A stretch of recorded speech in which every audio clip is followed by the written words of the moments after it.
Hello, everyone. Hello.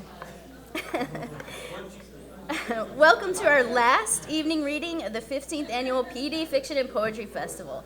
Thank you for being here. My name is Landon Houle. I'm an assistant professor of English and creative writing at FMU, and it is my pleasure to introduce award-winning writer Benjamin Percy.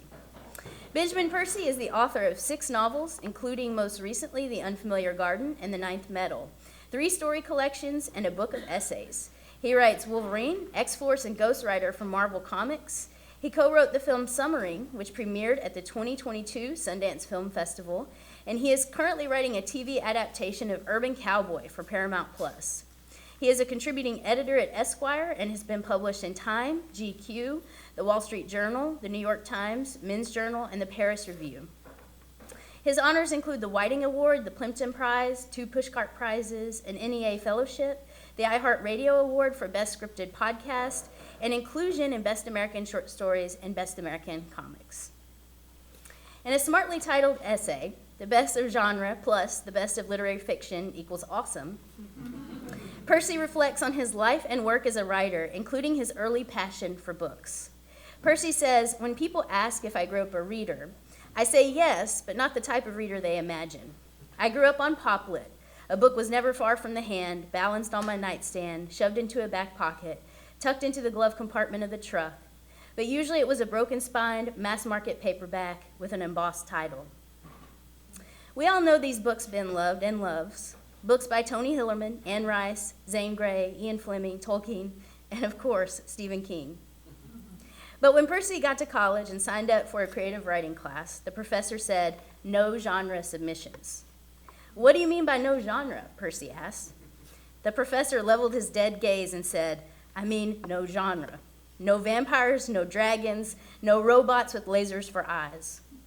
With complete earnestness, Percy asked, "But what else is there?" But in fact, from that very same professor, Percy went on to learn there was plenty else, including Flannery O'Connor, Sherman Alexie, Tim O'Brien, Raymond Carver, Alice Munro, and James Baldwin. In what we call literary fiction, Percy found exquisite sentences, glowing metaphors, subterranean themes, fully realized characters. But he never let go of the suspense of genre fiction, what Percy calls compulsive readability.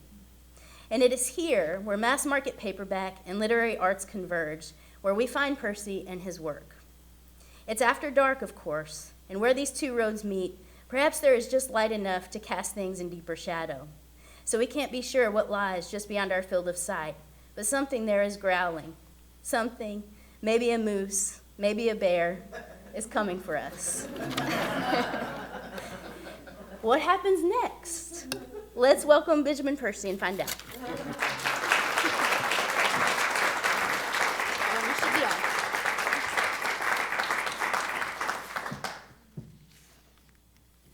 Hey, everybody. Thanks so much, Landon, not just for that introduction, but for having me out here with the rest of the crew. This has been a real pleasure.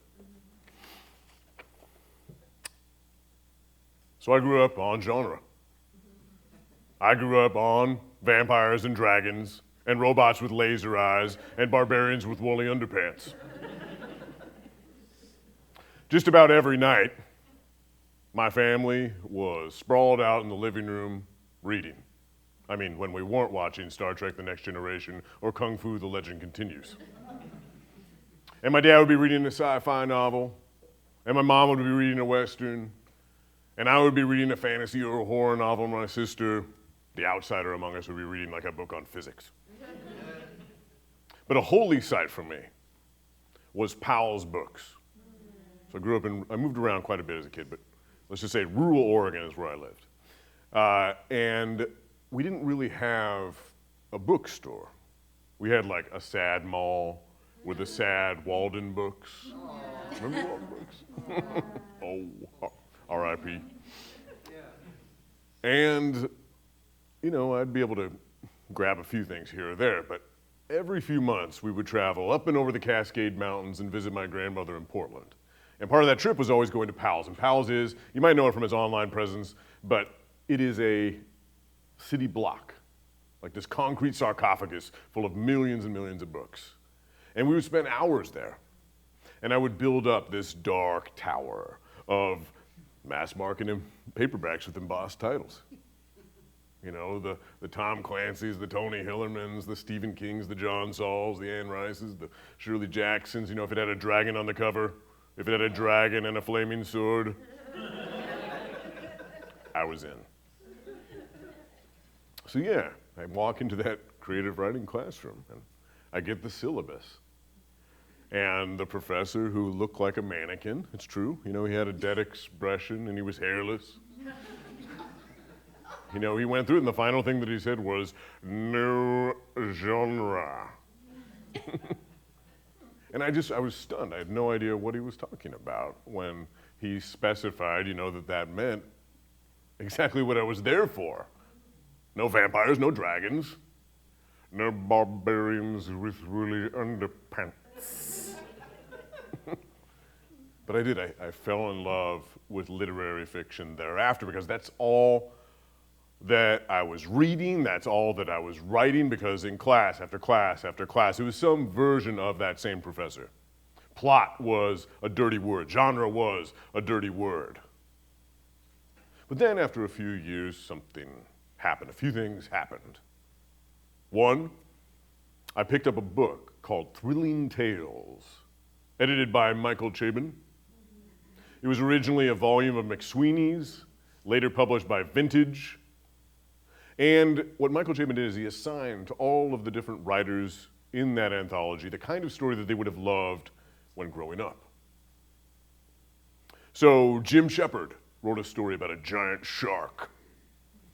And Kelly Link wrote a story about a fairy kingdom that exists in a handbag. And Nick Hornby wrote a story about a magic VCR that can see into the future.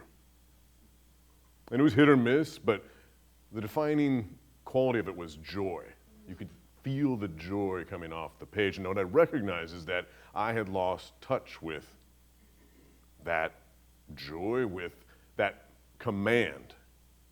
You know, write the kind of story you would have loved when growing up. You know, I thought to myself, what if he had asked me to be part of this?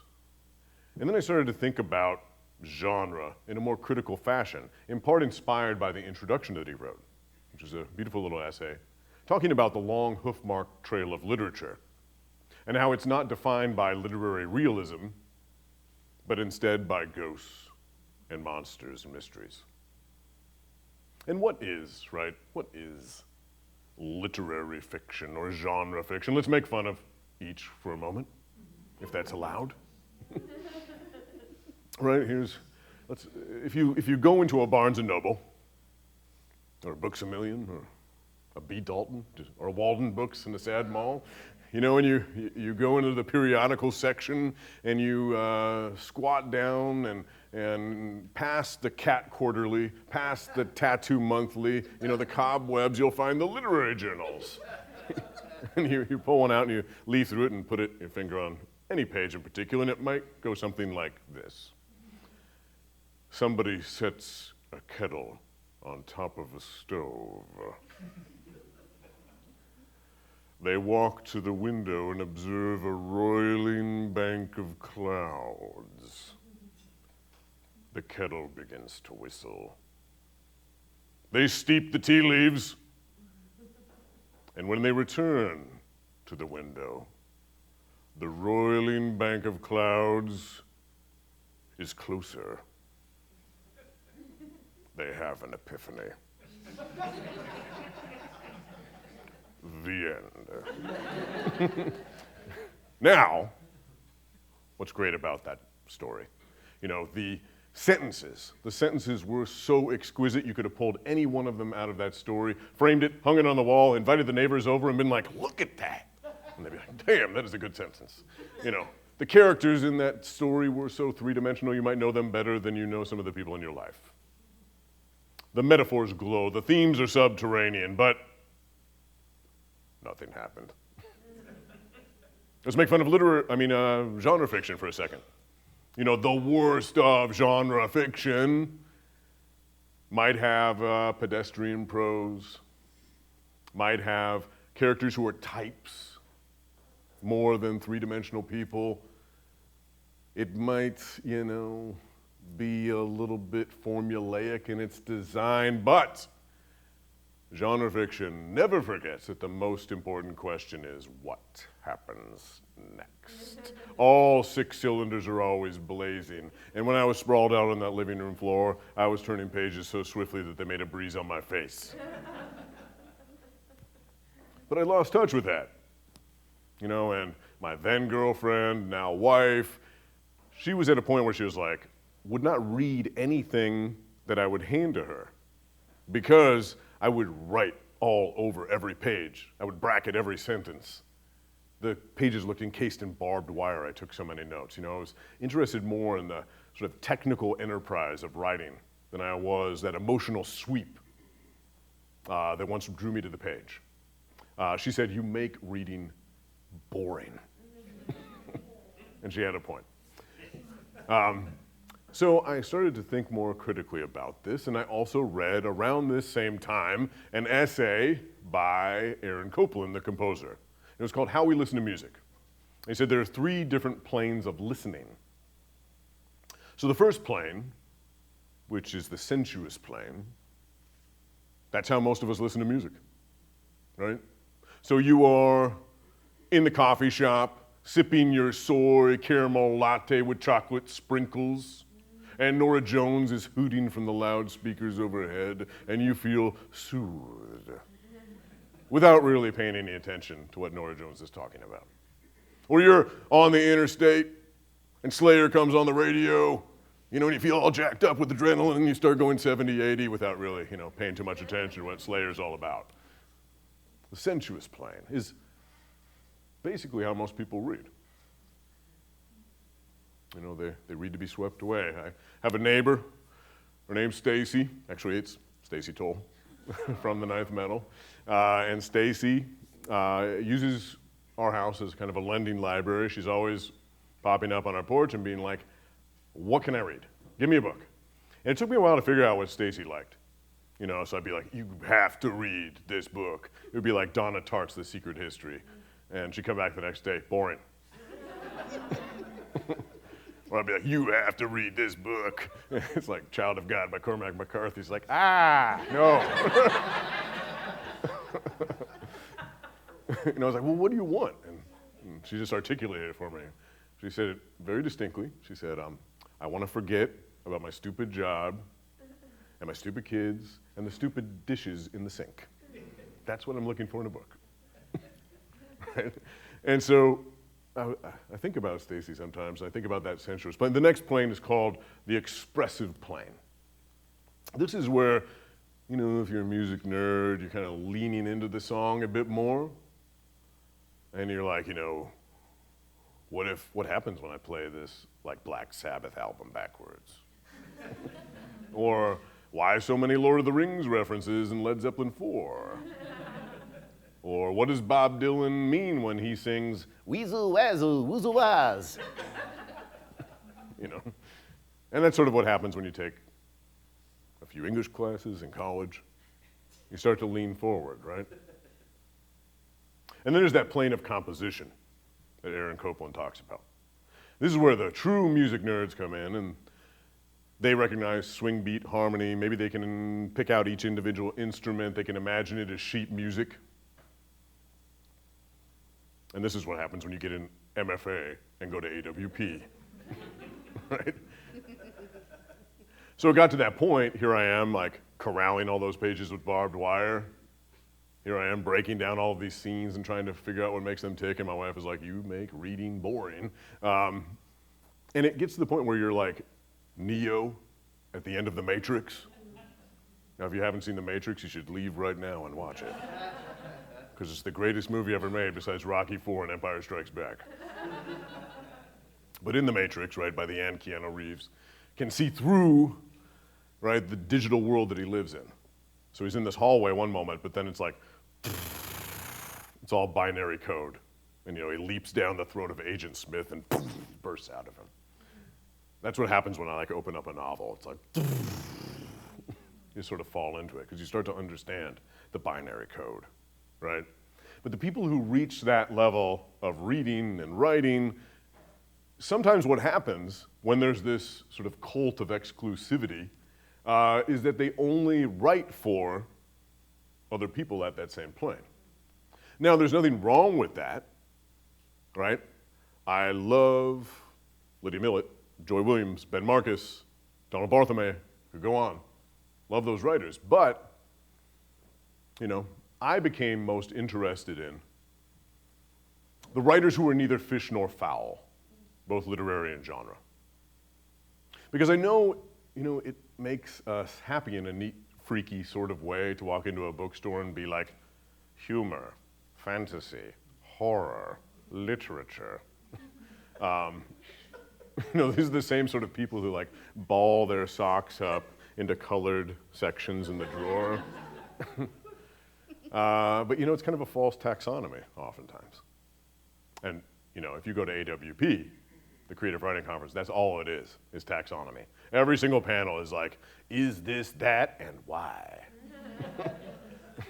You know, are we in the Southern Gothic tradition, working class writers? That's what every single panel is. It's taxonomy. So, you know, what is, and these are the writers I became most interested in sort of chasing their tracks in the mud. What is Kate Atkinson? What is Ursula K. Le Guin?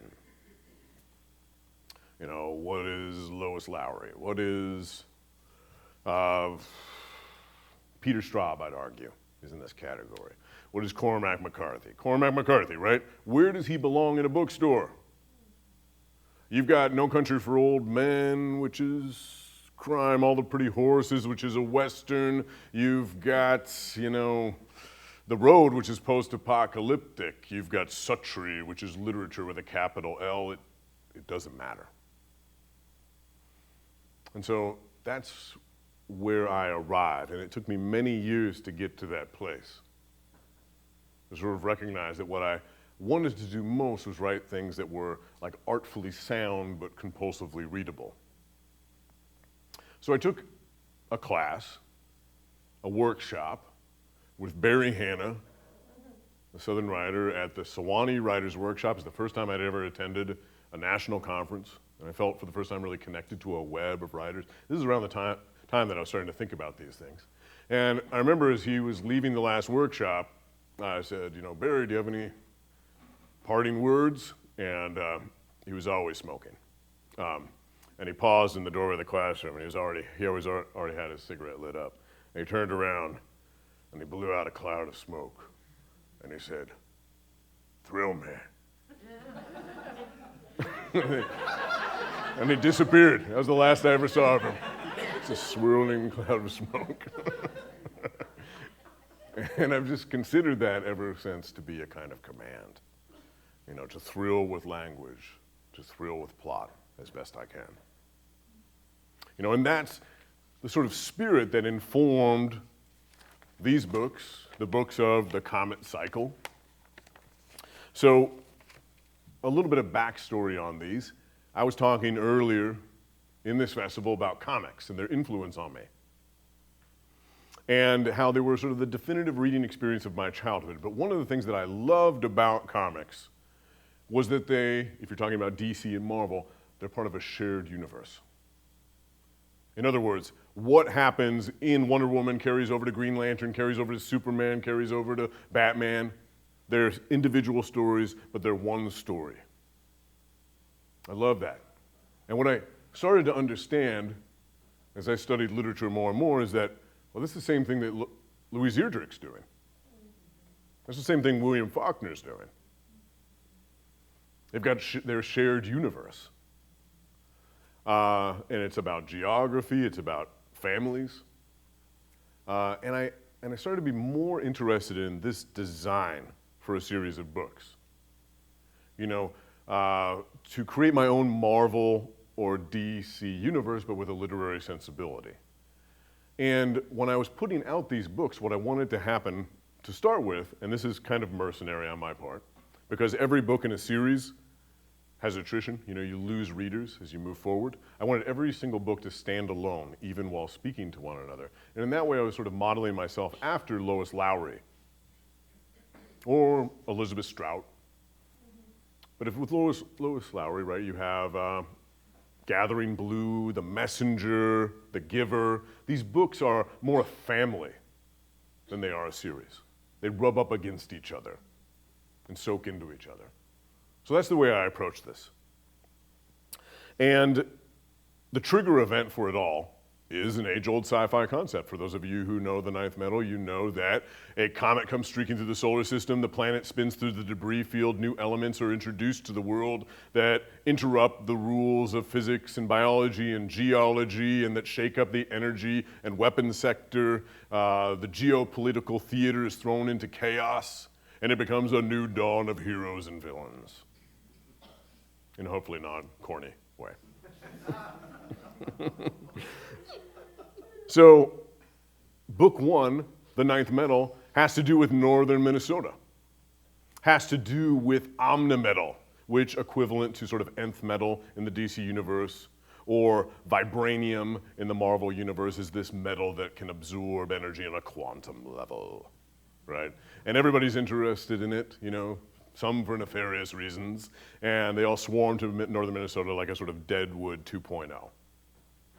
Okay, so that's that book. But this book, The Unfamiliar Garden, the most recent in this series, takes place at the same time in another part of the country. Takes place in the Pacific Northwest and has to do with alien fungus.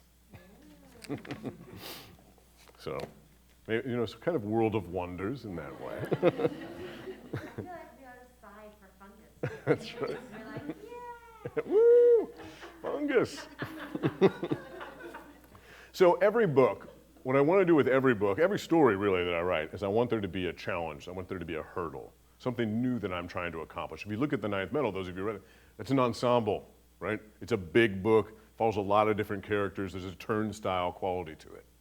So with this book, what I wanted to do is instead compress everything. And I wanted to give it 2 points of view in the same style as Lauren Groff's Fates and Furies, right? Which is a he said, she said narrative, or to be a little bit more, you know, poppy, Gone Girl. You know, he said, she said, each is unreliable in their own way. This, though, is controlled by a third person, you know, narrator, third person close. So we're in the point of view of Nora, who is a detective with the Seattle PD. And then we have her husband, who is a mycologist. And he works for the University of Washington as a professor. He works for the extension program as well. And the way that these two work is you have a he said, she said, he said, she said. And what happens over the course of the book that I thought would be an interesting challenge is for them to come together in a symbiotic way, right? So a thematic reflection of this sort of fungal superstructure and become a collective pronoun. So by the end of the book, it's a perspective of they. Right, so I'm doing this artsy-fartsy stuff, right? I'm doing that like third plane of listening stuff, but most of the people who read this are probably just like, whoa, alien fungus, you know? Just like the ninja train I was talking about earlier. So I'm going to read, start with an opening section. It's a little more character forward. And this takes place in the night of the meteor shower. Jack was known as the fun dad. His wife said it like an accusation. He never dealt with the discipline or the tears. He never remembered that screen time had to be earned with chores or that baths were limited by a half-hour timer. Maybe Nora had a point when she said he only trafficked in laughs and cuddles. But maybe, he argued, that's what made them a good team. They each brought a different skill set to the parenting game. She was the organizer, he was the improviser. His wife supervised hair and teeth brushing while he told elaborate bedtime stories and checked under the box spring for monsters before kissing Mia on the forehead and saying goodnight. His wife made the grocery list and cooked precisely from recipes, and he cleaned up the mess in the kitchen while blasting music and teaching their daughter about 1980s hair metal. What's extra annoying, Nora once said, is that you like to point out your successes. When you make her put the graham crackers back in the cupboard or change out the toilet paper roll, You proudly mention it to me, like you deserve some kind of trophy. Maybe he deserved a small trophy, or at least a high five and a good job for today, because there were no water parks or movie theaters in store for them. This was a full-on dad venture. It was 4 a.m., and in the pre-dawn gloom, he and his daughter were about to tromp around in the woods hunting for mushrooms. Jack didn't have a choice. His research required it. And his wife, a detective, was gone all night working a case. He could either hire a sitter, and what sitter would even answer a call at this hour, or drag Mia along with him. But he wasn't complaining, and neither was his daughter. They were happy for the challenge. Mostly happy, anyway. He hadn't gotten enough sleep and felt fuzz-brained and mildly crabby. Mia didn't want to get out of bed. Nobody wants to get out of bed at 4 a.m., but especially not an 8-year-old. She pulled the sheets over her head, crying out as if in physical pain when he flipped on the lights. But after a few minutes of back rubs and soft words, he finally convinced her to get up and pee and change out of her jammies, and her voice soon brightened, asking about where they were going and what they were doing exactly. She never got to ride in the front seat with her mother, one of Nora's many rules that Jack actively defied. And Mia delighted in climbing into the cab of the pickup and snapping her belt into place and pushing on the radio and opening and closing the glove compartment. He had made her an egg and cheese sandwich and wrapped it in a paper towel. She took little nibbles of it and clicked on the flashlight and talked in a chirpy voice as they drove. Last night, they had watched the meteor shower together. He'd made popcorn, and they'd munched it while lying in a blanket in the driveway. The light show had been beyond anything seen on the 4th of July, flaring streaks and booming flashes that never seemed to pause. This early morning, the meteors continued to flash with a strobe-like intensity, and Jack's eyes jogged between the road and the sky. "There's one," he said. "And hey, there's another one." They reminded him of snowflakes fleeing across a window at night. "That was a pretty one," Mia said. "Pop quiz," he said. "What are the meteors made of?" "I can't remember." "Try to. We talked about it last night." "I can't remember, though. That was too long ago." "Pieces of rock. Space debris." "What's debris?" "Like the leftovers from the comet," he said. "I remember the comet. We had a picnic party then." "Right," he said. "That was when you and Mommy weren't arguing all the time." Yes, we don't argue all the time. But anyways, as the comet travels through space, it leaves behind a mess. So the debris is the mess, the junk, the dandruff, the litter. After you eat a bowl of Cheerios or a bag of Doritos, I have to clean up the debris you leave on the table. Mom says I'm not supposed to eat Doritos. She says they taste like cancer. Well, then I guess cancer tastes good. "What?" she said. "Never mind." But she tapped at the window with her fingernail. "Why do the meteors blink on and off?" "They're burning up in the atmosphere." "Pop quiz, what's the atmosphere?" "I know this one," she said, clapping her hands as if to conjure the answer. But I don't know this one." "It's the invisible shield that protects us from space," he said. "Now I remember," she said, "but it sounds kind of weird and made up." "But it's true," he said. "Pop quiz." "No, not another one. Just one more," he said. "What is the difference between a meteor and a meteorite?" "One of them doesn't burn up in the sky," she said. "One of them you can find in the ground, and it's worth a lot of money." "That's right," he said. "Which one is the one that survives? Which one is the one that strikes the earth?" "Meteor." She dragged out the R and looked at him with a scrunched up face. "Ite?" "Meteorite, yes." "Will any survive?" she said. "Will there be any that come down and survive?" "Given how busy the sky is, I would say definitely." "Oh," Mia said, and fogged the window with her breath as she peered outside. "The sky is falling. The sky is falling," she said in a sing-song voice. "But the meteorites that survive, they can't hurt us. Right, Daddy?" "No, sweetie. You're safe. You're totally safe." But He's wrong. Because they go about in the woods, with their black lights, looking for mushrooms, collecting mushrooms.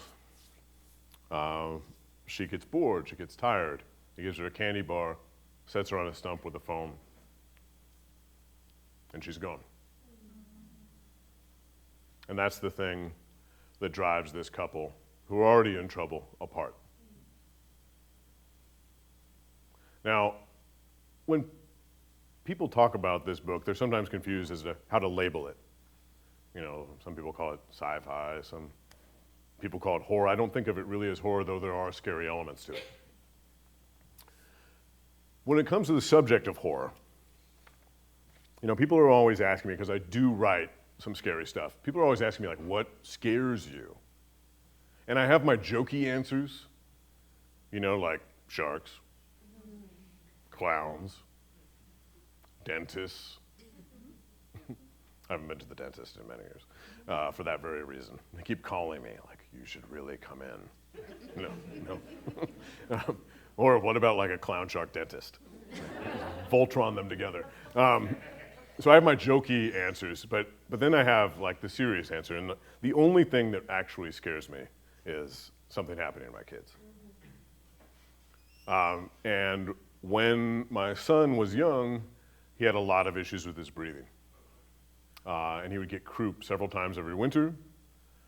And sometimes things got really bad. And I remember on one occasion, the doctor was like, it'll get worse before it gets better, don't worry. But then by, 5 a.m. the next morning, his lips were blue. And he, his neck was unable to gasp. He was, we were terrified. We took him to the doctor's office, and she said, the nurses just heard him wheezing as he walked in and immediately called 911. And the worst moment of my life is it was a blizzard in Milwaukee, Wisconsin, and I'm standing outside in the middle of it watching my kid, who is 12 months at the time, strapped onto this gurney with an oxygen mask, put into the back of an ambulance, and I have to follow this ambulance to the hospital, not knowing what's going to happen. And in and out of the ICU, he's fine today. He doesn't have any issues with his breathing, but this happened repeatedly, and it scared the hell out of me. And as a writer, oftentimes your audience can feel, we've been talking about write what you know what you write. Oftentimes your audience can feel that. If you have that wound, if you're able to channel it onto the page, it carries over. And so that's very much a part of this, sort of thinking about channeling those early days when everything felt so uncertain, right? But as the book progresses, here you have Nora investigating these murders that are happening in Seattle. And there's something strange about them. There's something slightly ritualistic about them. And then here you have Jack, who is investigating this new form of fungus that's been discovered. And what happens is these two characters are brought together, professionally first, and then emotionally, as it turns out their child might not actually be gone. So I'm talking about that when I'm talking about this book, but I'm also talking about, I'm talking about my kids, but I'm also talking about, the fear. Somebody was asking earlier about, I think it was you, what are some advice on writing horror stories, and channeling the fear of the moment, channeling, the uncertain times that we live in. Right now, we live in a time where there's an enemy living among us, and that enemy does not have cloven feet, it does not have horns, right? It does not wear a scary mask. That enemy is invisible, and it rides the air that we breathe. Emily Dickinson says to tell it slant, right? To write sort of around something. And I'm sort of indirectly, in writing about fungus, in writing about spores, I'm indirectly writing about COVID. So, on that subject, fungus. Woo! All of my books have a research component. When I was writing Red Moon, I mentioned earlier that I sat down with researchers at the USDA labs, sat down with researchers who specialize in animal-borne pathogens, because I wanted to create like a biological analog to the werewolf myth, to the supernatural myth. Something that was sort of equivalent to chronic wasting disease or mad cow disease that had to do with misfolded proteins, prions. So there I have, Red Moon, then I have the Deadlands, which is all like post-apocalyptic Lewis and Clark saga. I wanted to authenticate that as much as I could by immersing myself in what some people refer to as our national poem, but is a lot more problematic than that. So the Deadlands is sort of about a new America, a post-apocalyptic America, and a quest across it. But there's that research component underlying it. And with these books, like the Ninth Metal, I sat down with a physicist. With this book, I sat down with a biology professor. And the way that I convince people to spend hours and hours and hours with me so that I can fill up all these notebooks is I give them whiskey and beer. So Dan Hernandez, biology professor at Carleton College, loves IPA. I gave him as much as I could, and I thank him in the back of this book. But I also took a class at the Wolf Ridge Environmental Center in northern Minnesota on fungus. And I also did field research. So in a way, this book was born a long time ago. Most people think that blue whales are the largest organism on Earth, but it's actually a fungus. It's a fungus in eastern Oregon, and it's 8,000 years old. It's 3,000 acres, and it's ever expanding. And it secretes these enzymes, these digestive enzymes that kill conifers. So I was in Joseph, Oregon, and I was walking through the woods, and all of these evergreens around me were dead, were skeletons.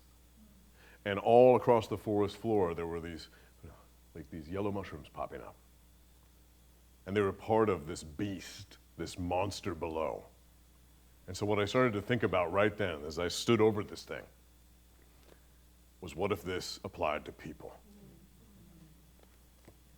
So I'm going to read this final section, and then we can chat if you like,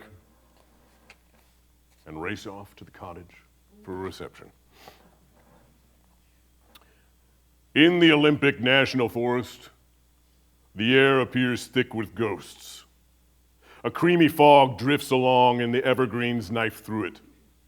The old shaggy trees give way in clear-cut patches to the young Noble and Douglas firs of the Hemlock Hills Tree Farm. It's here that dozens of men and women gather wearing hazmat suits. The moisture in the air carries sound strangely, making things seem both up and down, far away and nearby, so the shuffling of fabric could be the wing beats of birds, and the tromping of boots could be the drumbeat of an elk herd on the move. The road is blocked, and they've established a perimeter. Guards are stationed along it, and in case any hunters or hikers or foragers should wander by. The scientists among them construct temporary greenhouse labs with airlocks. They collect samples. They consult their tablets. They send up drones. They fire up generators, unspool cords, arrange stadium lights, and snap photos that light up the fog in quick bursts like a thunderhead. The FAA reported the formation to them. A Delta pilot en route from Seoul to Seattle was readying for her descent when she spotted something bulging out of the clouds. She described it as an upright UFO. Instead of a saucer or cigar on its side, it was vertical in its formation. It would have sounded crazy except for the shaky cell phone video that accompanied it. The clouds were thick, and the shape phased in and out of view, seemingly stationary but never entirely visible. She estimated its height as somewhere between 500 and 1,000 feet. It was already weird, but then it got weirder, she said. When it came out of the clouds for the last time, I swear I was looking at a face. The DOD met her and her co-pilot at the airport and confiscated her cell phone before she could share the video with anyone else, then escorted them to a room below the concourse where they were interviewed and frightened into signing NDAs. All flights were diverted away from the area, and a containment squad immediately set off for the Olympic Peninsula. The owner of Hemlock Hills did not live on site, but visited twice weekly for trimming and pest control. That's the nice thing about Christmas tree farming as opposed to dairy farming. You can leave the trees be. They don't leave behind a pile of manure. His name was Red. and he was 72 years old and favored camo and denim. He sported a gray beard stained yellow from all his smoking. It had finally started raining again, in earnest, about a week ago, and he decided to tromp around the acreage and see how his trees were holding up. He found the ground bulging and cracked in places. From these points of inflammation grew fleshy white stalks, some of them as big as him. "No, I don't own a damn cell phone, and I never damn will," he said. And no, he hadn't taken a photo, but he had called in the problem to both the UW Extension and his insurance company because this could obviously affect his bottom line. "I'm supposed to be retired, you understand? This is supposed to be easy money, tree farming. But between this damn drought and now this damn fungus, it's turned out to be a genuine pain in my asshole." He was offered a check then, one that was equal to all future profits. He was happy to give up the land to them for what he called his Hawaii money. Since the last time Red visited the land, those young stalks have grown swiftly and exponentially. They form a ring approximately 100 yards in diameter, and though the team has yet to excavate and study what lies below, the radial height of each stalk appears to be 600 feet or so. Their conical caps are porous and ridged, and though it is difficult to see from the ground, drone footage indeed reveals something resembling a face in each, like some version of the Easter Island monoliths. The scientists speak of glucose, yeast nitrogen base, incubation, optimal growth, rhizus spores, germination, hyphae elongation rates, and possible growth curves for the filamentous fungi. But there's only one person here who has an answer that reaches beyond the data, and he is also the only one present who doesn't wear a hazmat suit. Isaac Peaches.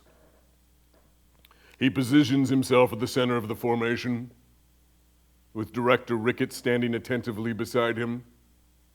He breathes in the chill, loamy air while she breathes through a hissing filter. "Ready?" she says. He nods, and she unclips a walkie-talkie from her belt and says, "Clear the circle." The command is repeated dozens of times all around them as everyone marches away and escapes their range of view, and he and Director Ricketts are left with only the Christmas trees and the swirling porridge of fog. "Better?" she says. And he says, "Much." He unlaces his shoes, peels off his socks, and tidily places them aside. Then he digs his pale pink feet into the black dirt of the forest floor and closes his eyes and takes a deep breath. Thanks.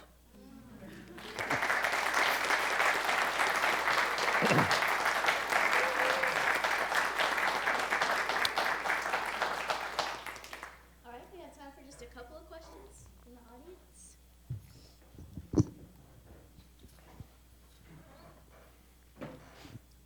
I have two. First, do you read your books or any other books for Audible? Because I'm thoroughly entertained. Yeah, I read Red Moon. I did that book, and I will never replicate the experience. It took over 2 weeks, and I was in the studio for like 8 hours a day, and I learned during that process that I mispronounce every other word in the English language. And, you know, just imagine reading silently for 8 hours to 10 hours a day, and try reading aloud, right, for 8 hours a day. And, you know, all sorts of things go wrong, like, you know, your belt clanks, or, you know, your stomach starts to go because it's hungry, or then, you know, you're digesting something and it's like for different reasons. And, you know, it gets really hot in the sound booth, and by the end of the day, I'm just like in my underwear, like reading the book. And so anyways, that's a visualization you get to have when you listen to Red Moon. You're also in danger of your ears bleeding if you wear the wrong headphones. Absolutely awesome. Well, but on a serious note, so writing for Marvel and DC, fandoms are the worst. Everyone's a critic, right? You've got one-star reviews of the Taj Mahal, right? Everyone's got an opinion. How do you find the courage to face the torch-bearing mob that nerds are with your creativity, and how do you find joy filling in the cracks where so much has already been written? Yeah, those are two big questions. I'll first address, like, writing for a legacy character. You know, how do you make something new?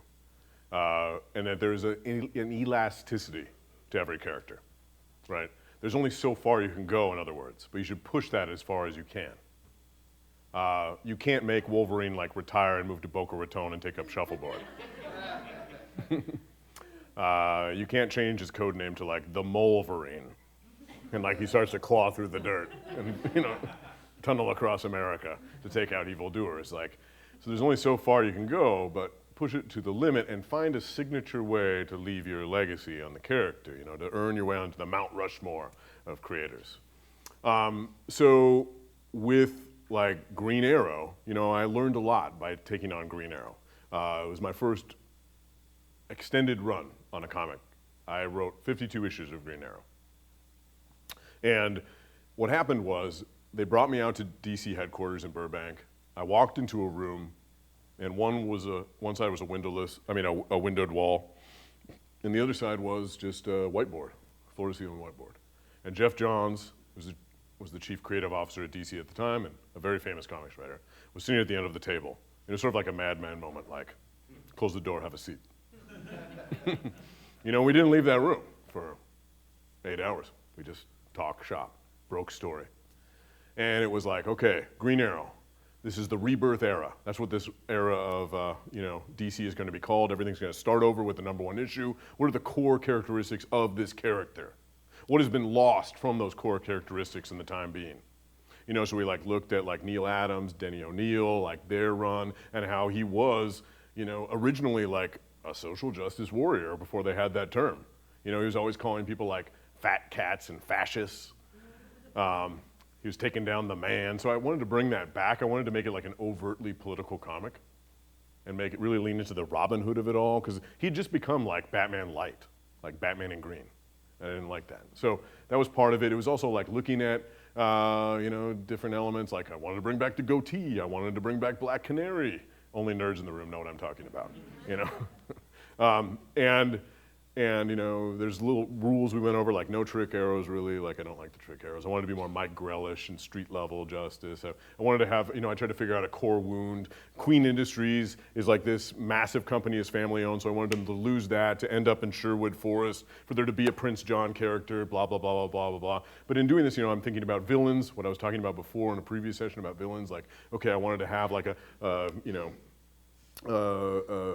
dark mirror of Ollie. I also wanted, and that was like a character who went to the same prep school as him, who grew up privileged, and who went in the wrong direction and became, one of those politicians who, as Amy says bad words and makes cruel jokes about people. I made a character like that, but I also made like, in talking to Jeff Johns, like an opposite character. So if here's this guy who's like, thinks himself a social justice warrior, and he needed like a central struggle, which is like, I articulated in the first issue. How can you fight the man if you are the man? One of the things he runs up against is capitalistic forces. So I was like, Jeff, I've got an idea for a villain. It's a bank. And Jeff Johns is like, no. I was like, yes. He's like, that's a terrible idea. I was like, hold on, just check this out. I was like, where do the villains get all their money for sweet weapons and costumes and such? Like, you can't just walk into Wells Fargo and be like, I'm building a secret headquarters. Give me $10 million. So I invented a bank, and it floats off of, it floats in international waters. And I wanted it to have like this neo-Gothic, like Matrix feel to it. So it's like a battleship bank. And he was like, all right. I'm liking this better. And then figured out who's the head of this bank. And so the bank is called like the Inferno, and the head of the bank is called Dante, and he has like this legion of burned men. And anyways, what I'm doing here is sort of walking you through the process that I take whenever I take on a comic series. And then I look at what's come before me, and I also look at what's ahead, and I'm trying to put that unique stamp on it. When it comes to fandoms, they are toxic, right? The mute button exists on Twitter for a reason. Every day it's just mute, mute, mute, mute, mute, mute, mute, mute, mute. It's a bird call. Yeah, that's right. Hurdy-gurdy, muty. And it can get really ugly. But you know what? I don't know if I have the courage to deal with anything. I just have like the irritation. Be like, quiet you. And I've gotten death threats, but I'm always like, really? What are you gonna do? Kill me with your plastic lightsaber? But people get really mad because they feel like these characters belong to them, right? If you take them in a direction they don't like, they get seriously pissed. And the anonymity of the internet is such that, they don't hold back. But, I'm a white dude. I am more worried about people like Vita, who I work with in the X group, who's BIPOC, queer, and runs into some serious, serious hate online. I'm more worried about, some of the other members of the X group, like Leah Williams, or I could just keep naming off the people who are targeted by the neckbeards and incel crowd, and it's really frustrating and scary to see sometimes the gatekeeping that goes on. And it's not just in comics, right? It's fandom as a whole, right? So that lack of civility is, and that rage and that hate, like, it's pretty poisonous. And I feel like it's getting worse, not better. So, yeah, sometimes I honestly just don't want to be online. And I'm taking a Twitter hiatus right now as a result of that, because I'm just like, I need to like hose off my brain for a while. But you know what? I go to a Comic-Con and people are lovely. And they're like in their zone. Like you walk into a convention and you never see people so thrilled that they've like found their tribe and they can fly their flag. And it's a very loving, joyous environment. So I think like what happens on Twitter sometimes is not a replication of what's actually going on. It's just like these loud, toxic individuals. So I would say that fandom as a whole, like there's a lot of great things going on, except in the shadowy margins. Yeah.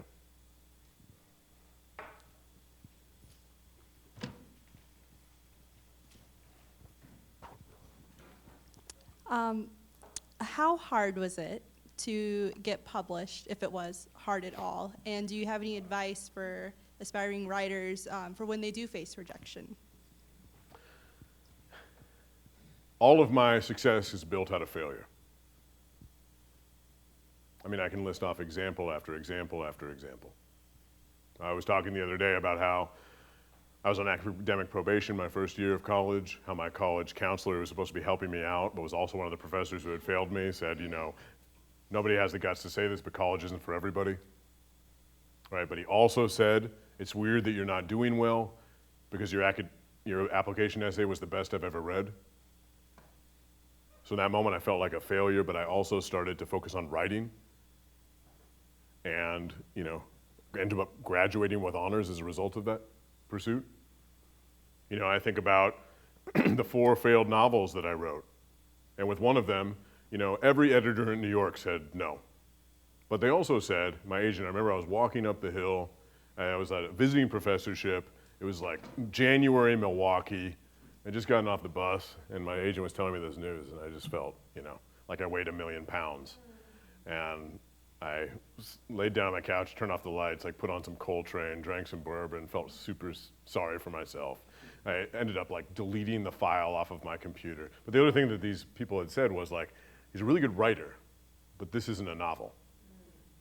So the next morning after I stopped feeling sorry for myself, I pulled the manuscript out of the trash again and started looking at it, and I realized, okay, maybe this isn't a novel, but maybe there's some stories to be salvaged from this. And one of them ended up getting into Best American Short Stories, right? And it just happens again and again where I sort of like am able to recognize the turn out of the wreckage. The example of being in comics.